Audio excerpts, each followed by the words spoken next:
বেল্টের কথা বলেছেন যে শেরপুর, জামালপুর, ময়মনসিংহ এবং গাজীপুর এই চারটি জেলার কথা আমাদের প্রাথমিকভাবে বলেছেন। তো আমরা আরো বিস্তারিত দেখব। আর এগুলো প্রসেস করে হচ্ছে একটি লাশ কবরস্থ হওয়ার পরে এরা প্রায় অবজার্ভ করেন আর কি, 1 বছর পরে এটা উত্তোলনের চেষ্টা ওনারা করেন। তবে এগুলো যে আমাদের যে কবরস্থানগুলো বেশি সুরক্ষিত সেখানে কিন্তু ওনারা এই কাজগুলো করতে পারেন না। যেগুলো হচ্ছে বিচ্ছিন্নভাবে কিছু কবরস্থান দেখা যায়, 10টা 20টা 50টা কবর থাকে যেটা হচ্ছে অরক্ষিত, যেখানে পাহারাদার থাকে না, ঠিকমতো লাইটিং এর ব্যবস্থা থাকে না, সিসি ক্যামেরা থাকে না, লোকজনের যাতায়াত কম, সেই সকল জায়গাতে তারা টার্গেট করে তারা সেখান থেকে হয়তো ওই 1 বছর পরে সেখান থেকে কঙ্কাল তাদের যে এজেন্ট আছে অথবা তাদের যে লোকবল আছে সেগুলো 5-7 হাজার টাকায় কিনে বিক্রি করে 15-20 হাজার টাকা। কাস্টমার হচ্ছে স্টুডেন্ট, বেশিরভাগই স্টুডেন্ট, মেডিকেল স্টুডেন্ট। আরো অন্যান্য চক্র আছে যারা কম দামে কিনে বেশি দামে বিক্রি করবে, এরকম চক্র আছে।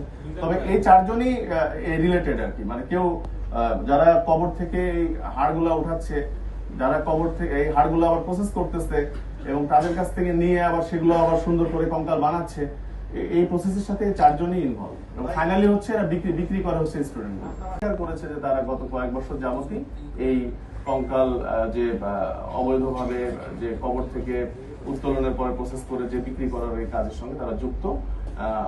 তারা আমাদের কাছে স্বীকার করেছে, কেউ 50টি, কেউ 20-25টি এ পর্যন্ত বিক্রি করেছে।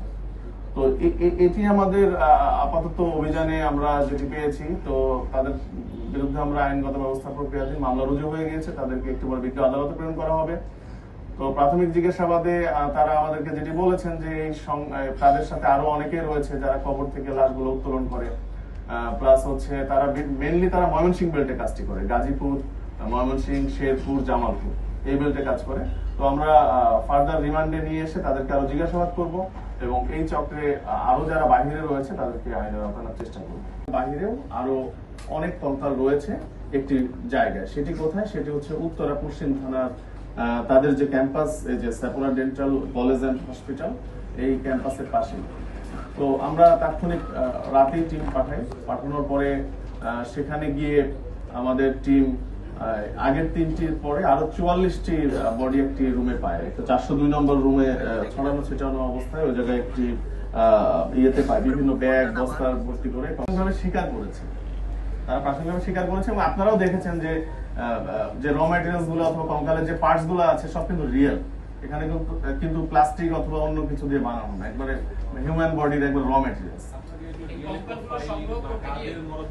করে তারপর তারা ফিটিং করে এই ফাইনালি এই স্টুডেন্ট গুলো হচ্ছে তাদের কাছে 5-7 হাজার টাকা করে নিয়ে 15-20 হাজার টাকা